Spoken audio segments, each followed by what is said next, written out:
Pittsburgh Steelers fans, hey, what is going on? It is Wednesday night, which means it's time to get to know your enemy. My name is Bryan Anthony Davis from BehindTheSteelCurtain.com. The guy usually in this seat is our very good friend Michael Beck, and he is a little bit under the weather tonight. Too much fun north of the border for the holiday for Mr. Beck. But we've got the guy who knows so much, and a guy I love to just ask questions to, the king of the cutting room floor. His name is Geoffrey Benedict. GB, what is going on, my friend? Not much, man. Having a good time. I love the week between Christmas and New Year's. Just one of my favorite times of the year. Had great weather today. Got to go outside, do some stuff. I've been having a great time.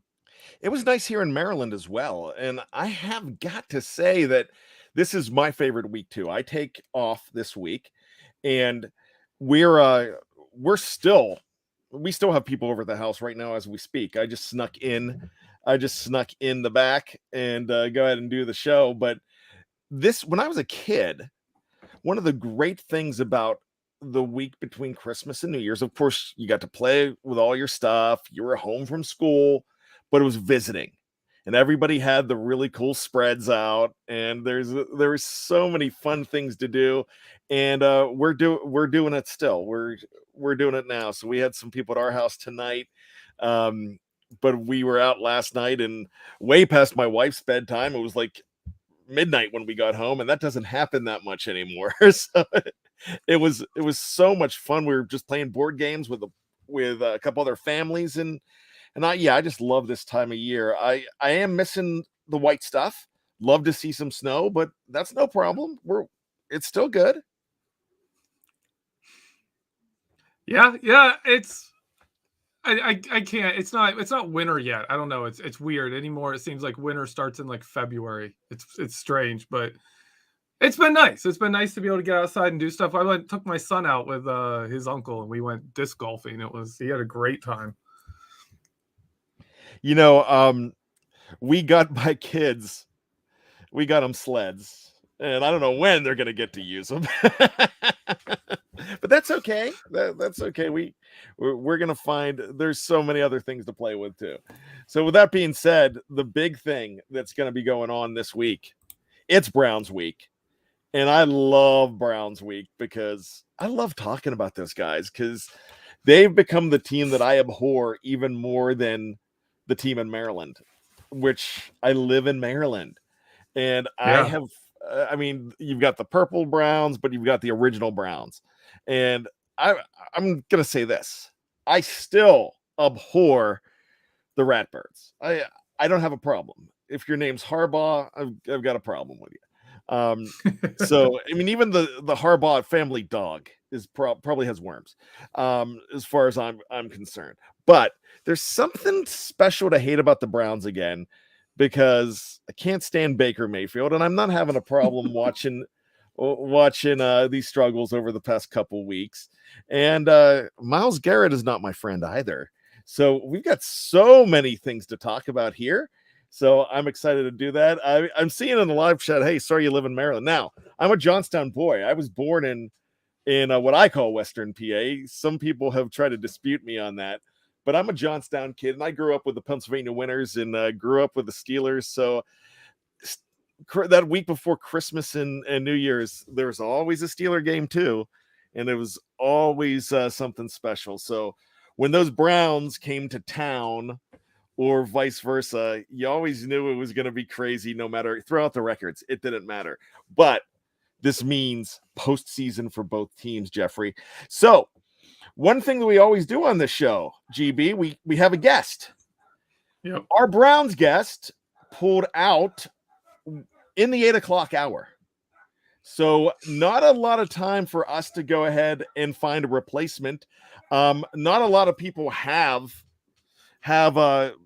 Browns insiders like in their, gosh, we don't even have Rolodexes anymore, in their cell phones. So our Browns expert tonight is the very own GB, Geoffrey Benedict.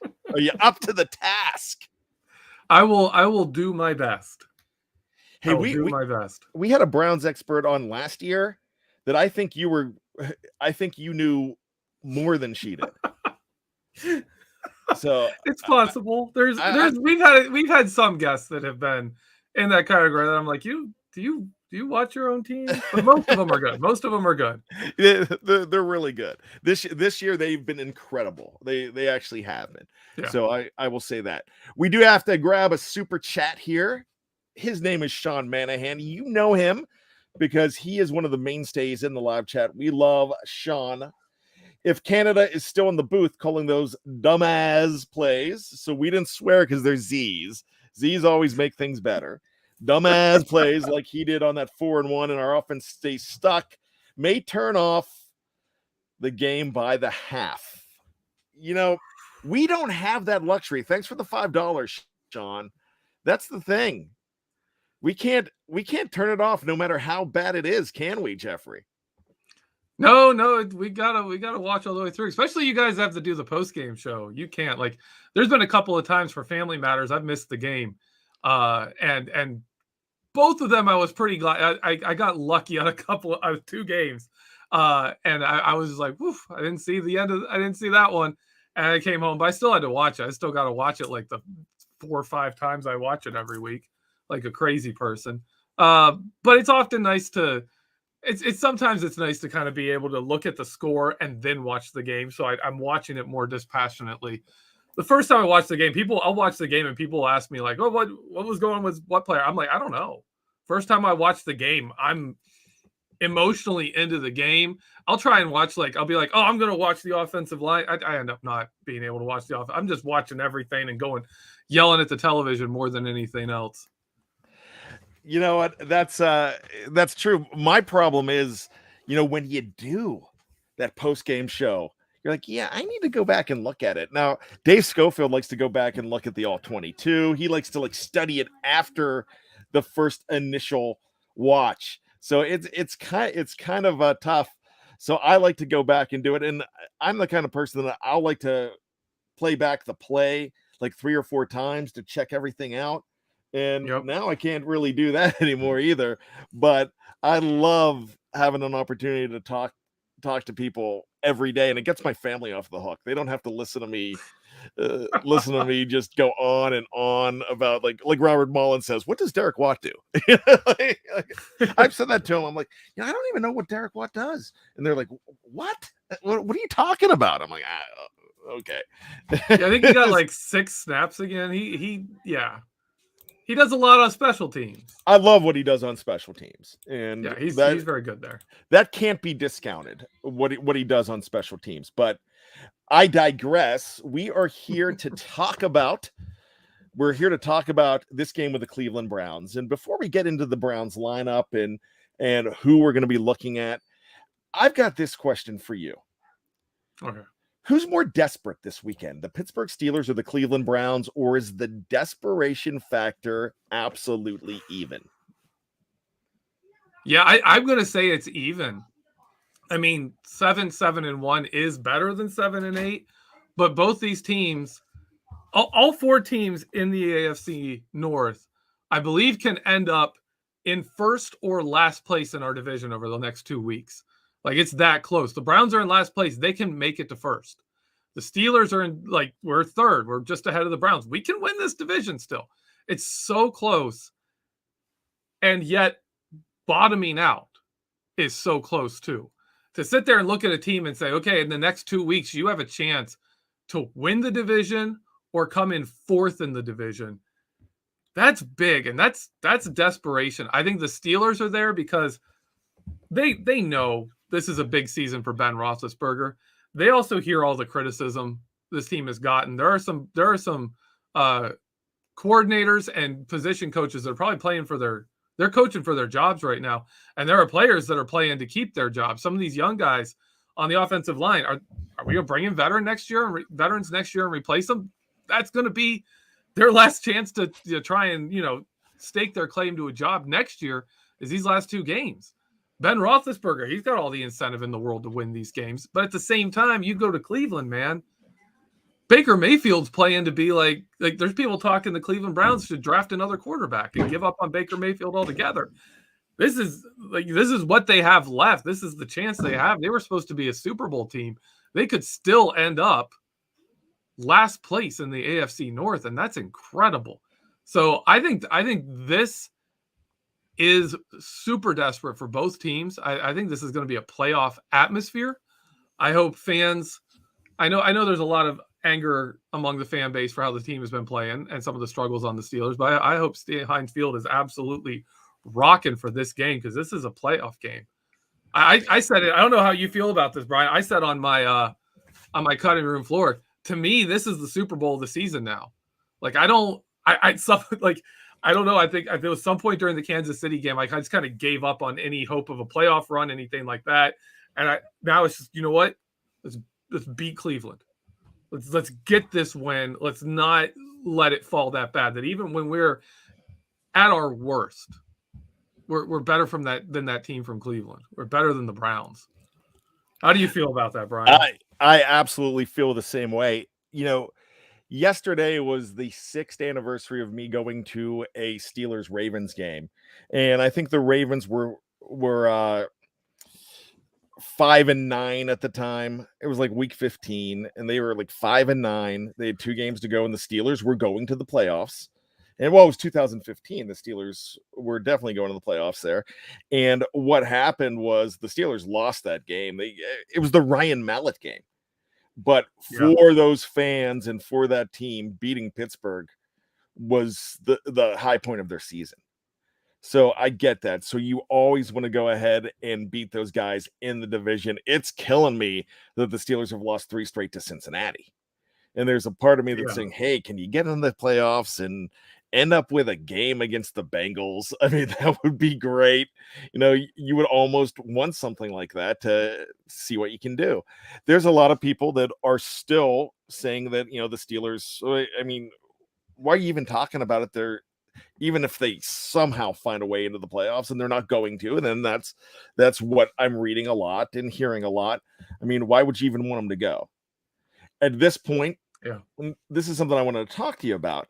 At this point, the draft pick doesn't matter. It doesn't matter whether you win those last 2 or lose those last 2. The draft pick is going to be somewhere in the middle of the pack. Of course, it's going to be better if you lose the last 2, but come on, we can't root for them. And if you're in the live chat right now, you have enough pride in this team and you love this team that you have some kind of attachment to them. So you're hanging out watching it. Now, you mentioned something earlier about players playing for their football lives. And there's guys playing for their football lives. A guy like Isaiah Buggs is playing for his Pittsburgh football life if he plays. You know, guys like that. I mean, a Marcus Allen is playing for his football life, and those guys do that. And every time we say, well, hey, you should tank, like the tank for Tua stuff with Miami, you know, 2 years ago. And just the thing with the Steelers too is those players don't want to tank for a draft pick, because that might be somebody taking their job and pushing them off the team. So there's never tanking for a draft pick unless the organization shuts things down. So you can kind of do that. And the organization doesn't do that either. Nope.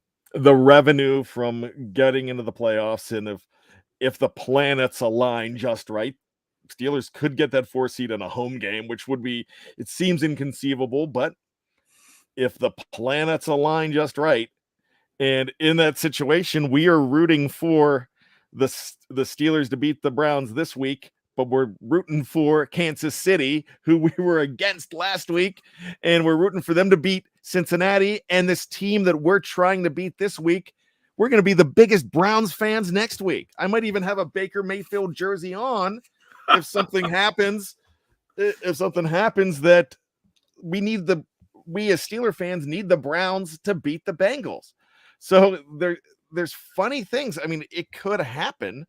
It just doesn't seem like it's going to happen based on what we saw against Kansas City. So that's my question for you before we get into the players. Is there anything that you saw from that Steelers versus Chiefs game in Missouri on the 26th on Boxing Day, where the Steelers got knocked out. I love saying that. I hate the fact that I have to say it, but I mean, I love the pun. But all I'm saying here is, what kind of hope do you have based on that performance? Or is it the roller coaster that's the Steelers that are making you feel a little more positive? I'm not taking too much out of that Kansas City game. I'm really not. Just like, I didn't take too much away from the Cincinnati Bengals game where they got absolutely stomped. TJ Watt was not himself. Devin Bush was out, and I know people are down on Devin Bush for his run defense struggles, but he's still a much better coverage linebacker than anyone else we have. He's by far the best on the team. And the Chiefs, with their speed, really kind of pushed the safeties back. We keep putting Terrell Edmunds up in the box to solve problems. We couldn't do that this time.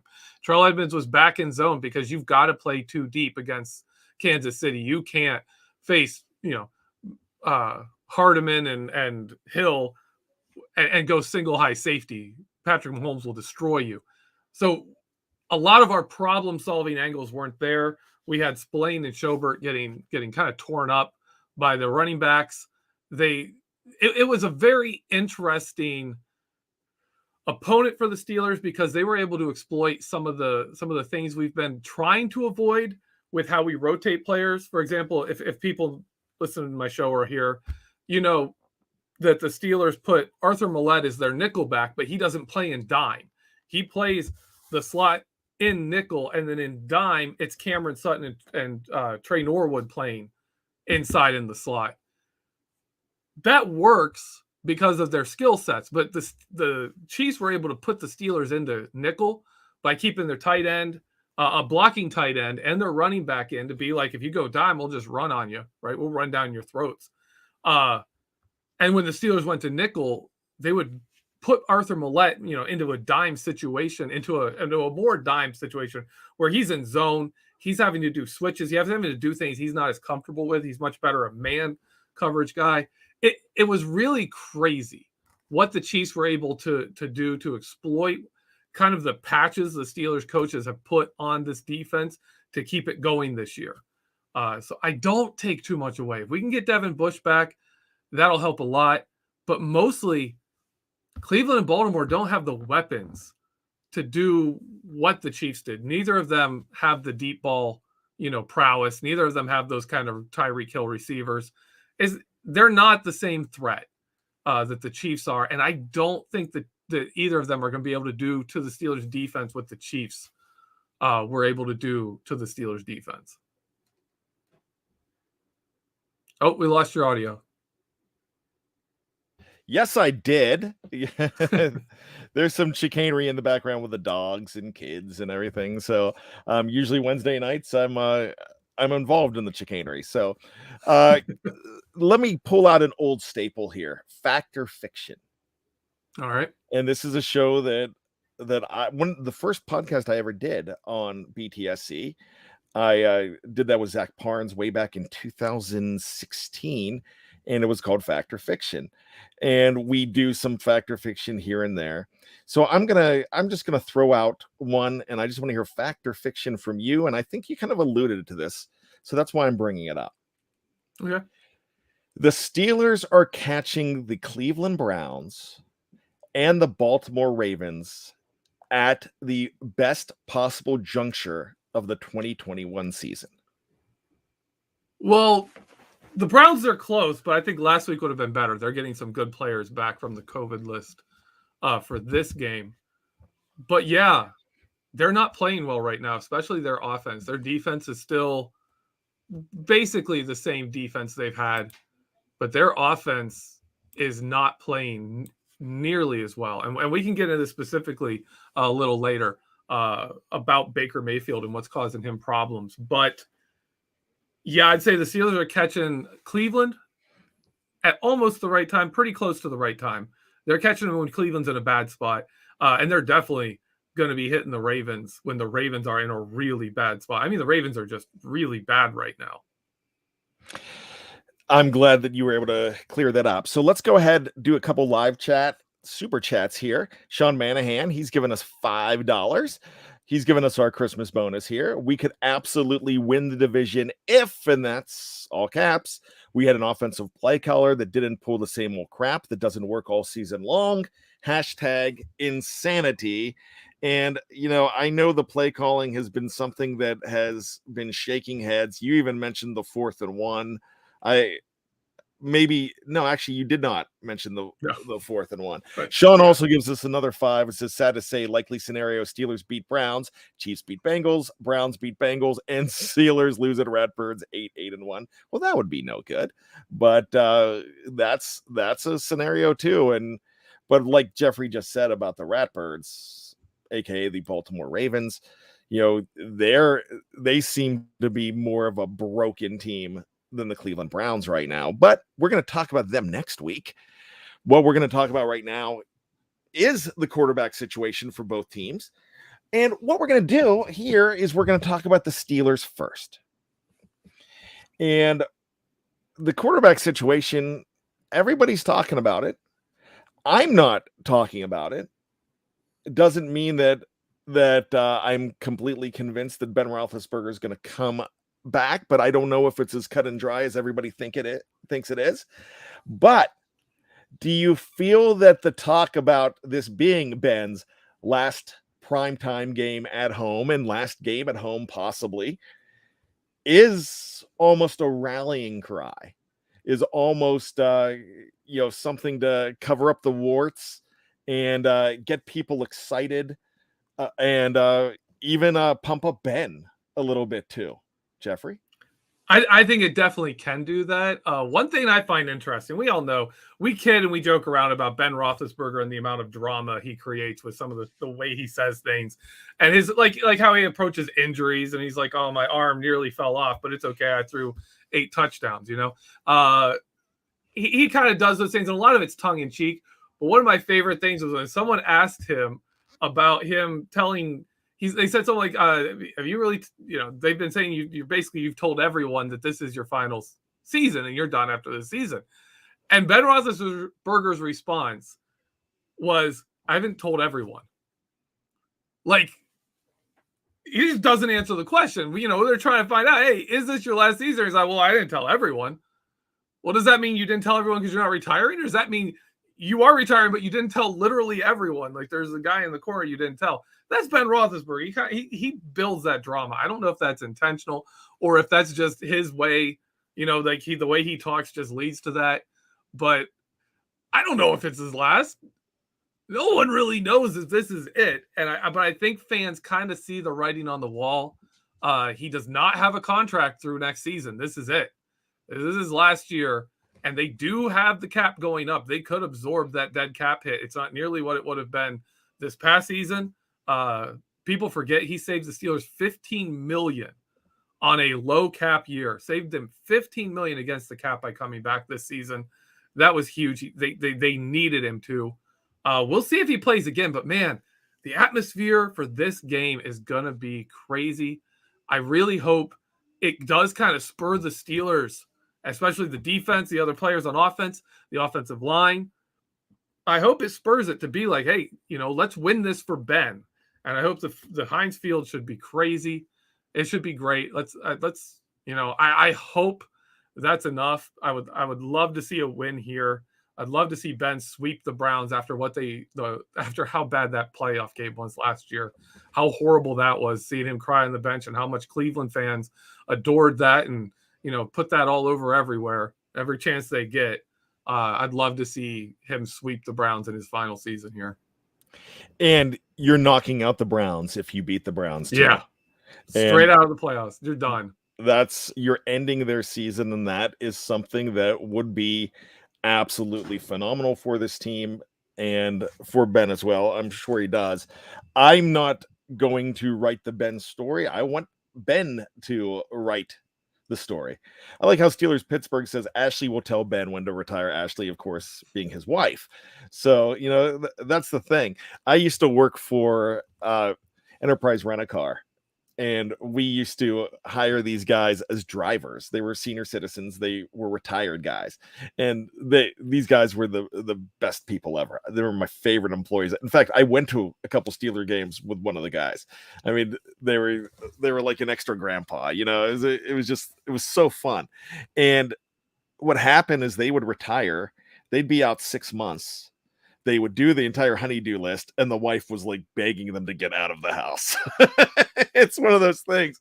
So you never know if there was talk about Phillip Rivers wanting to come back this year. So that retirement thing is hard on these guys when you're a 39-year-old dude and you still think you've got so much left. And we saw some really good things out about Ben, but the offensive line hasn't been solid. So we will be talking about that as well.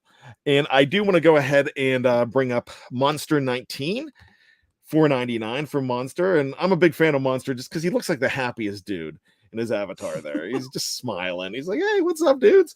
Can finally afford to go to a game in Pittsburgh. We might stink, but I'll be screaming for Ben to flush the Browns one more time. Monster, have a good time at that game. And I know, if I'm not mistaken, Big Bro Sco will be there. And 2 other guys are going to be there. The cast of What Ian's Talking About is going to be there. So that's all the way from LA. They are going to be there. So you guys need to look up Big Bro BBS and the Yinzers there. That would be great. Monster, have a great time at the game, and thanks for the $4.99. So let's go ahead and talk about Baker Mayfield. Yeah. Is Ben still a better quarterback than Baker Mayfield at this point? Yes, he is. He the only time Baker Mayfield is a better quarterback than Ben Roethlisberger is when Nick Chubb is his running back. And that's really it. That's it. When that offensive line is healthy and they're blocking well for Baker Mayfield and he has Nick Chubb as his running back, it doesn't matter. Whatever he does is golden because he has all day. The other team has to jam the box for the run. He can throw. Everything's open. Everything's open. You can do play action, and 9 people are crashing the line of scrimmage, hoping to stop Nick Chubb. That's when Baker Mayfield's great. I've said it before. When Baker Mayfield is a good quarterback, it's because of Nick Chubb. It's not so much Baker Mayfield is great. It's Nick Chubb makes everything Baker Mayfield does easier. And I definitely think Ben Roethlisberger is a better quarterback than Baker Mayfield, even when Baker Mayfield's healthy. And right now, Baker Mayfield is terrible. Baker Mayfield is absolutely terrible. If you look at his stats and you look at the Browns season since week 10 against New England, he's had a couple of injuries. I think he got hurt that game or before that game, one of the two. But they're coming off that Cincinnati game where they absolutely stomped the Bengals, and everyone's like, "Whoa, like what's going on?" Like the Browns are finally looking like a good team. They get stomped by New England, and since that game, Baker Mayfield's mechanics have gone downhill. And to me, it looks like a case where he's had some nagging injuries. And if your knee's hurting, you kind of favor that knee. You kind of shift weight to the other knee. If you got an elbow hurting, you change your mechanics a little bit. And it looks like Baker Mayfield has altered his mechanics a bit to adjust for injuries. And it's just thrown his entire game off. It is what it looks like to me. I've read some other reports on it. I've read some guys breaking it down, doing really good jobs. He's not playing quarterback well.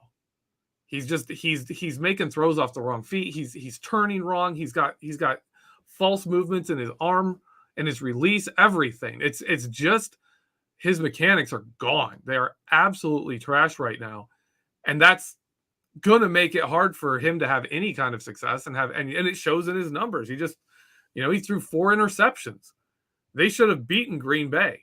Absolutely should have beaten Green Bay. I mean, when you have 4 turnovers and you lose by 2 points. That's crazy. They absolutely should have won that game, but Baker Mayfield just kept throwing it away with bad mechanics. I don't think that's the kind of thing you can fix in a week. I don't think they can. Let me ask you this, though. I've noticed, are we being way too tough on Baker Mayfield because he's hurt? He is not. Yeah, He he has is. not been healthy all season. Do you Yeah. think that these interceptions and the mechanics being off are a byproduct of the injury? And it's almost like, let's take a look at 2018 Chris Boswell. Give him Yeah. a chance to heal and come back. And is this a better quarterback next year after he gets a chance to heal? Because we've seen some things in this guy. We have seen him look pretty fantastic at times too, but not in 2021. So are we jumping too fast on the Baker sucks bandwagon? I know, Jeff Hartman built the bandwagon, and He's been on it for a while. And Dave Schofield says, and I just don't like him because I think he's a fake, and I hate his commercials, and I'm just not a fan of the guy. Ever since planting the flag in the field, and I know I know we can go back to the fact that Devin Bush did it too, and I get it. But all I'm saying is I've never been a Baker Mayfield fan, and I was actually excited when the Browns took him. But I've seen some brilliance in the guy too. All I'm saying is, with all of this and the fact that it's the Steelers, how up do you think he's going to be for this game? I think he is gonna be. He's going to be pumped for this game. He's kind of that guy, though. He's kind of that emotional leader. He seems always fired up about something. He's always got something he's going off about, which leads to a lot of his dumb comments. I think is he's more emotional than cognitive. He's more emotional than rational, and he plays that way on the field too at times, where he gets he pushes things too far instead of just playing smart, which is something we've seen Ben Roethlisberger grew as a quarterback, where instead of running around and trying to make big plays every play, he would take the checkdowns. He'd take the smart passes. Baker could become that quarterback. I think he's going to be better regardless next year when he's healthy, if they give him time to be healthy. But for this game, I do expect him to be fired up. He understands what this game means to Cleveland's season. Turning this around, getting to 8-8 with a chance to have a winning record, not getting swept by Pittsburgh, beating Ben Roethlisberger in Heinz Field again. These are things that matter, especially to that fan base. And if you want to be the quarterback going forward, and you want to have a good fan base behind you, you've got to step up and play good in this game. I don't know if he can. Another thing we saw is in the Green Bay game, for some reason, they kept leaning on Baker Mayfield, even as he was playing poorly. They weren't running the ball. They kind of got away from the run a little bit more than they really should have.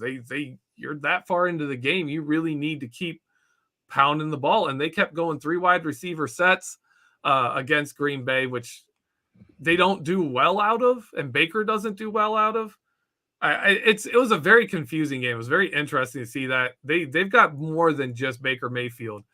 Kevin Stefanski shows a lot of promise as a coach, but there's some growing pains there too, in some of his offensive decisions. Some of his overarching strategies for games just don't seem to line up and make sense.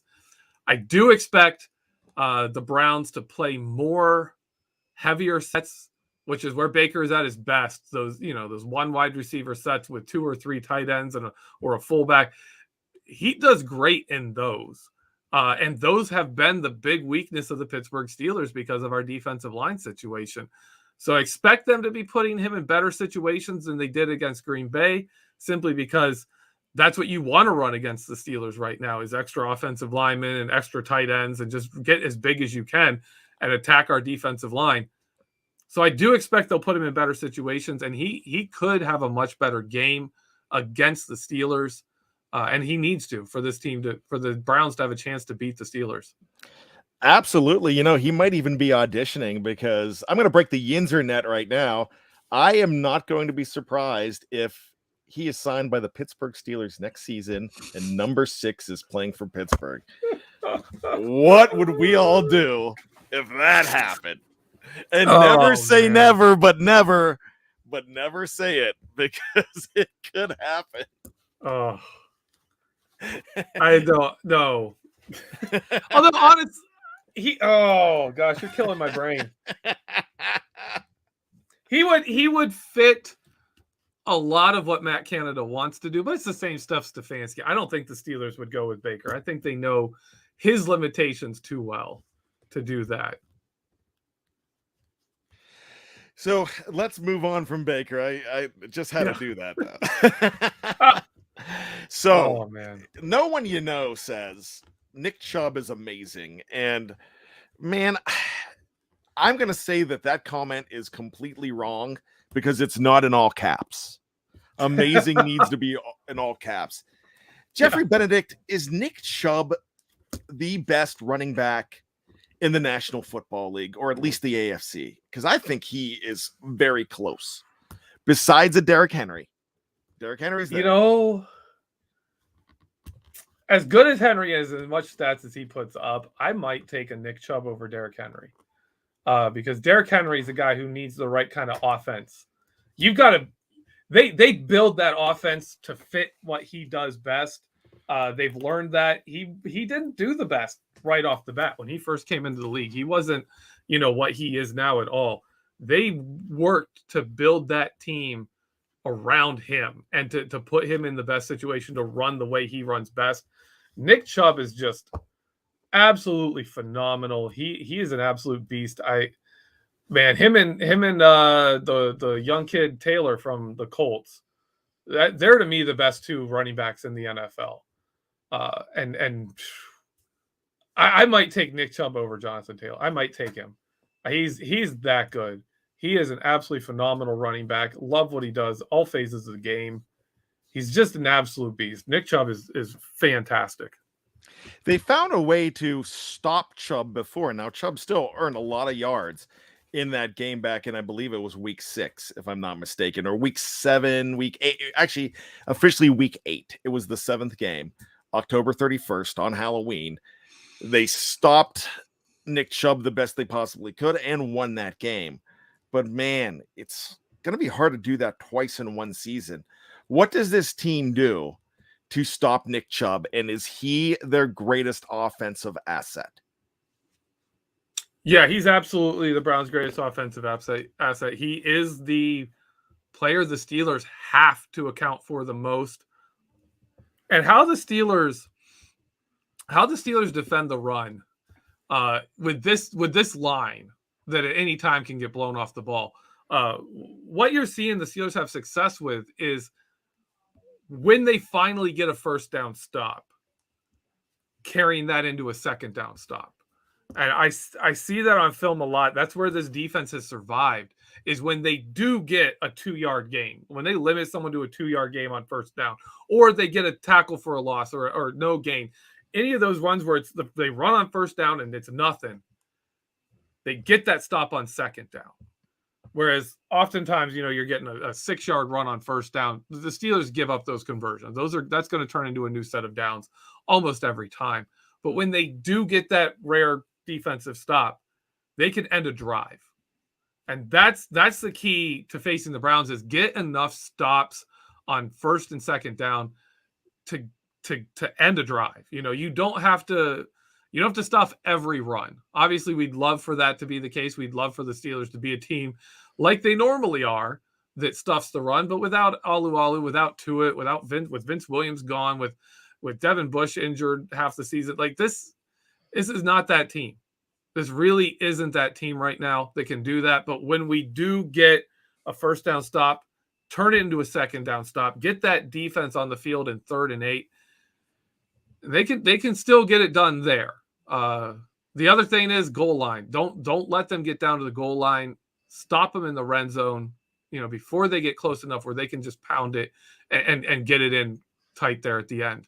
The Steelers have been really good as a red zone defense. I think we're 5th. We're top 5 in the NFL in red zone defensive, like red zone percentage for defense, for how much we give up touchdowns. We're top 5. That's the saving grace of this defense, is we just don't give up touchdowns in the red zone as much as other teams do.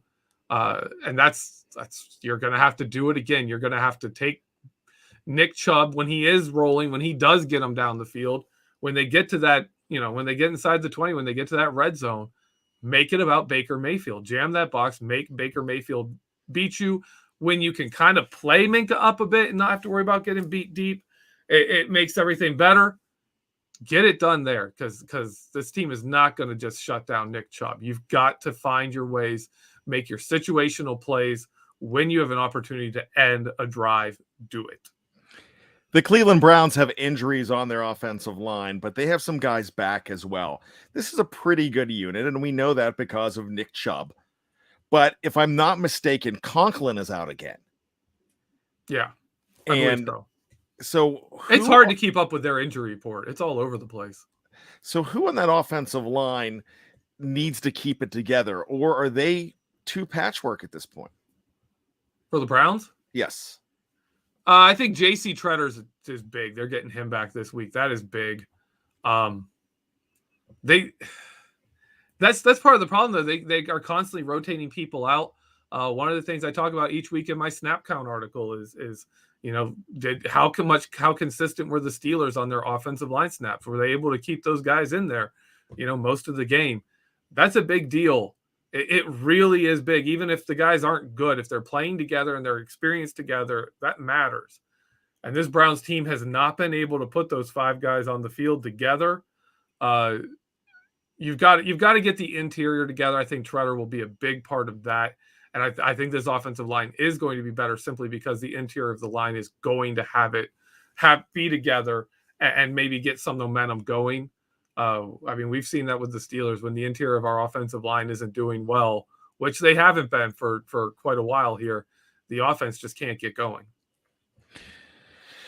OBJ is gone, and he's been gone for 6 or 7 weeks now at this point. Jarvis Landry is there, and he's been tough against the Steelers, and he's one of those guys. He plays very emotional. He's a very emotional player, but he is tough. He makes a lot of combat catches as well. Donovan Peoples-Jones is one of those guys that has stepped up as well, and you still have a lot of a threat when it comes to the tight ends. You've got your Njoku's, your Austin Hoopers, and even the kid that number 88, he was from Florida Atlantic or South Florida. And why do I keep forgetting this guy's name? Because I had him on my fantasy team too, but he was Harrison Bryant. There we go. So Harrison Bryant is one of those guys as well. So who Baker is throwing to is important, but on this team, who's the guy you got to stop? As a receiver, it's absolutely right now Donovan Peoples-Jones. It's Donovan Peoples-Jones, and I'm a Donovan Peoples-Jones fan. I liked him when he was at the University of Michigan. That's my college team. I'm from Michigan. Love the guy. He is having a great season. I just want to say this is the difference between him and Odell Beckham Jr. Odell Beckham Jr. had a 50% catch rate this season, and he was averaging 13.6 yards per reception. Donovan Peoples-Jones is at 17.3 yards per reception and at 57.1 catch percentage. So he's catching farther down the field, making bigger plays per catch than Odell Beckham Jr., and he's catching at a higher rate. He's at almost 10 yards per target this season. Donovan Peoples-Jones is averaging almost 10 yards per target. He's a big one. He is not their leading target. He's not their guy getting the most targets, but he has really come on for them. He has been very dangerous. It's kind of like when Chase Claypool was getting going in 2020, when he was really starting to have some good games, putting them together. Donovan Peoples-Jones is having that kind of impact for the Browns. He is the number one guy the Steelers have to stop on their offense. And our very own Andrew Wilbar loves this guy. I know he does. And one good thing about Andrew Wilbar is he's always going to let us know when somebody that he has picked. Now he scouts like 750 guys a year, a draft. But when one of those guys makes a play and has a good week, he's like, oh yeah, I called it. Yep. Now, I'm kidding, I'm joking, but this kid is when we get into the draft stuff, and especially on the website, you got to check out his articles and who he projects, because he is right. Now, he always calls it, but after the fact, but he's right. I mean, he is very good at what he does. So I want to say that, and I do it tongue in cheek because I'm having a good time with him. But he's asking for credit from DPJ right now, but he is a Michigan fan too. Oh, yeah. And which I think we should fire him just for that, because he roots for a Harbaugh. Hey, whoa! I'm a Michigan fan. I'm a Michigan guy. So, oh gosh! So if you, Dave, and Geoff can live in Baltimore, we can root for Michigan. Yeah, but we're diehard Maryland Steelers. We're bucking the system here, Yeah. Behind enemy lines. Yeah, absolutely. Speaking of, let's go over the line and let's talk about that defense. So they have made some upgrades over the year. If TJ Watt is not the defensive player of the year, there's a very good chance that Myles Garrett is. I really think that the Aaron Donald monopoly on the award is going to end this year for a little bit. I'm not saying it's over, because that guy's phenomenal too, but I really would think it's one of those two guys right now. And it very well could be what happens in the next two games, or what even happens in this game with them, even though they're not going head to head, but they're on the field in the same game. You very well could see your DPOY here. Myles Garrett, you take him away, they don't have a defense. There's a lot of guys on that defense that are good, but he's the heart, soul, and brains of this outfit, isn't he? He really is. He's the best player on there. He's used very differently than TJ. The Steelers use TJ as just this absolute athletic weapon that you can't defend. And also we use him in ways that make it hard to double team, and we kind of gear our defense to make it very hard for people to go after TJ Watt and really focus on him. Cleveland's more the opposite. They just line Myles up and are like, Myles is going to dominate. You're going to shift help to Myles Garrett, and everyone else is going to have an easier job because of it. And Myles Garrett still produces. I until this season, I last year said I thought Myles Garrett last year was better than TJ Watt. He played better than TJ Watt. This year, TJ has turned it up to a whole new level. This is a different player than he even was last year. TJ Watt's just amazing this year. And he's clearly, in my opinion, the defensive player of the year. But Myles Garrett has been a big one. Jadeveon Clowney has worked well as kind of the Bud Dupree to Myles Garrett's TJ Watt, kind of just given another athlete on the other side, so that if you don't leave Jadeveon Clowney unblocked, if he beats a guy one-on-one, he's going to run down your quarterback pretty fast. He's got speed. He can really defend the run. He is a darn good run defender. There's a guy, the Malik McDowell they brought in when he's playing. He's really good. Defensive tackle. They've got some, and they've got depth too. They brought in Takaris McKinley. They've got a good rotation there when it's healthy. They haven't had those guys all together very, often in this recent stretch of games, but they do have a good defense, and it runs through their defensive line. They did a lot to upgrade that defensive front. Myles Garrett leads the way, but I absolutely agree. They have some other guys that really, really make that work. And that's something, if you look at the Steelers side, TJ Watt and Cameron Hayward don't have. And the Browns really filled out that defensive line with a lot of quality depth and other players to help out Myles Garrett. And it's worked. Their defense has been good. You've got the 2014 number 1 pick overall in Clowney, who you just mentioned. You have the 2017 number 1 pick overall in Myles Garrett on this team, and you have the 2018 number 1 pick overall in Baker Mayfield on this team. How do the Steelers beat this team? I'll go ahead. I'll just say that all the talent in the world, you still got to win. You still got to know how to win. And one thing I think the Steelers have that the Browns don't is from the coaching staff down to guys like Cameron Hayward, TJ Watt. They've got guys who know how to win. They have that legacy. They have, and I mean, obviously I just left out because I was talking defense, but I left out Ben Roethlisberger, who obviously knows a thing or two about winning in the NFL. They have that. The Browns are trying to build that, but you can see with Baker Mayfield, you can see with their defense, you can see how Myles Garrett will disappear late in the game. You can see how they react when they're frustrated. Like you'll see Cam Hayward react to a ref, like when the ref makes an obvious no call or just blatantly bad call, where he'll walk towards them, he'll have his hands out, like, what are you calling? But you look at his face, it's got some determination, it's got some fire in there, and he's more like what are you, what's wrong with you? Why are you doing this? You will often see with Browns players when they get a call like that, when the no call on that interception against Green Bay towards the end of the game, all those things, you'll see them kind of get that face like, oh man, not again. Like it starts to weigh on them differently than the Steelers. And I think that's the key, is when the Browns face adversity and when the Steelers face adversity, the Steelers still have enough players that know how to win. They have enough connection to winning and enough culture left that they stick the course. They stay to the course. It doesn't mean they're good enough to turn it around all the time, because frequently they're not.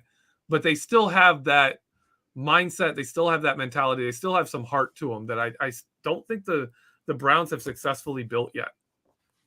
All right, so let's bring in one more super chat from Sean Manahan, $5. Let's get a short yardage package together and use Cam Hayward as a runner on offense.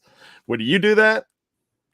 I actually jokingly was calling for that earlier in the season when he led the team in interceptions and passes defended. Cameron Hayward was leading the Steelers in interceptions and passes defended. It was absolutely crazy. He's still number 1 in passes defended.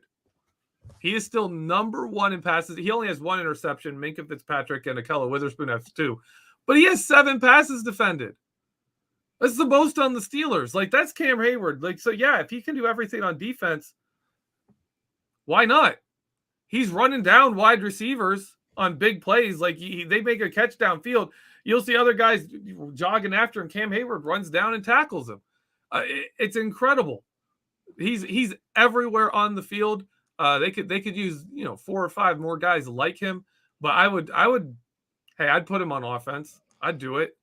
Put him in there with Najee. Let him be a fullback. Let Cam Hayward just go up there and sock somebody in the mouth on offense. Would that break the Yinzer net? It would. This is how you would create a highlight for all time if you put Cameron Hayward in at fullback and ran him straight at Myles Garrett. It is like Cam Hayward trucks Myles Garrett to the ground and Najee Harris scores a touchdown. It would break Steelers Nation. They would just go insane. It would be the best. All right. I'm going to have to copyright my Yinzer net t-shirts because I think yeah. I think that'd be great. Break the Yinzer net. Hey, let's do you do this? I know you have your guest give a prediction. Now, you're technically not the guest, but you are, because you're our Browns expert tonight. So do you want to give a prediction on this game? Oh, you're gonna have to give one too. Michael and I both do. So you're gonna have to give one. Or do you have to save yours for later, don't you? I need to save mine for tomorrow night on the preview. So I'm going to go ahead and do that. I will give you a spoiler. I'm doing it again. The homer in me keeps on saying that the Steelers are going to win. So I just like the way everything's shaking out. So I'm going to just say the W. I'm not going to give a score yet. All right. I've been calling for it and they haven't done it yet. This is the game. The Steelers get a defensive touchdown against the Browns. This is the game. It finally happens. And that's going to help break the game open. I'm thinking the Steelers win this one 24-14. Ooh.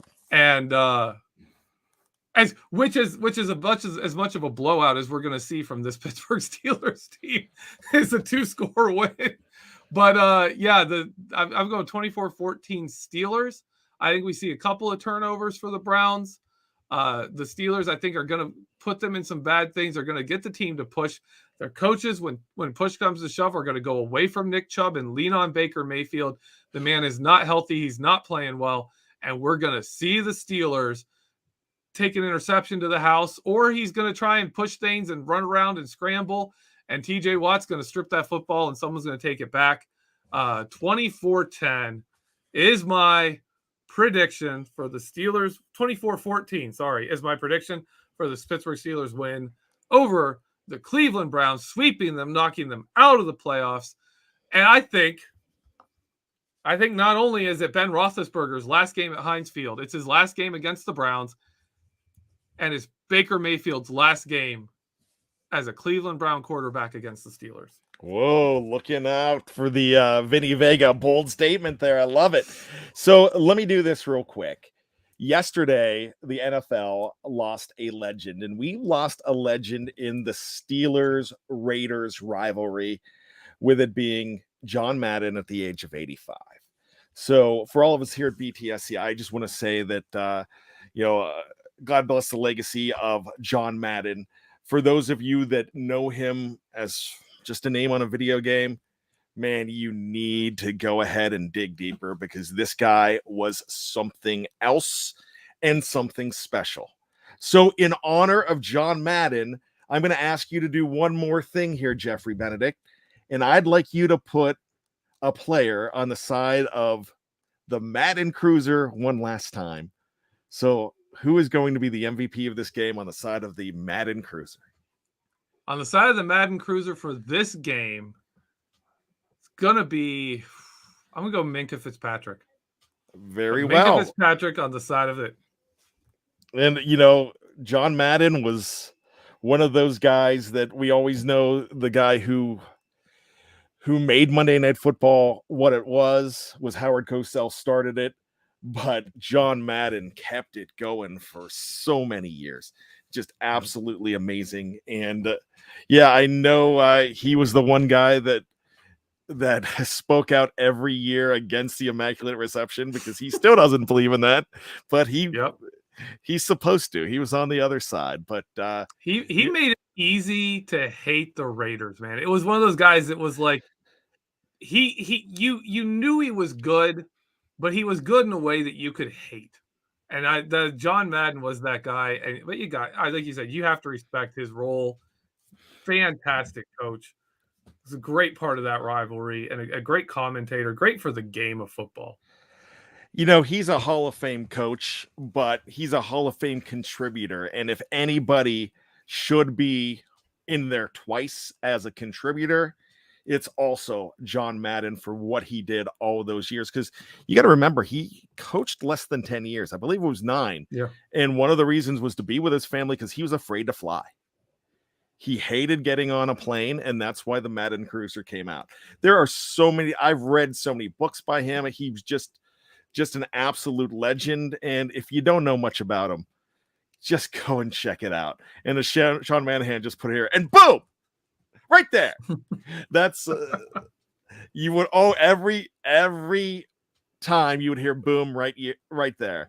And if I'm not mistaken, the very last football game called by John Madden was Super Bowl 43, Steelers over the Cardinals. I believe that to be true. If I'm wrong, please let me know. No, that's absolutely true.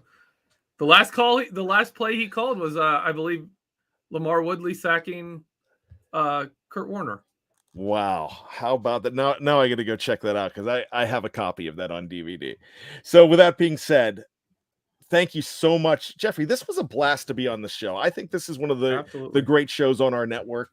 I cannot do what Michael Beck does, but I got to tell you what, I'm so glad that he gave me the opportunity. Get well, Michael. We'll see you next week. He'll be in this spot. We'll be talking to somebody from the Baltimore Ravens. So, Geoffrey, have a fantastic night, my friend. You too, man. All right, for GB, I'm a BAD, and this has been Know Your Enemy. If it wasn't a copyright infringement, I'd be playing some Green Day right now. But for both of us here and all of us at BTSC, let's go Steelers. Grab that terrible towel and start rooting.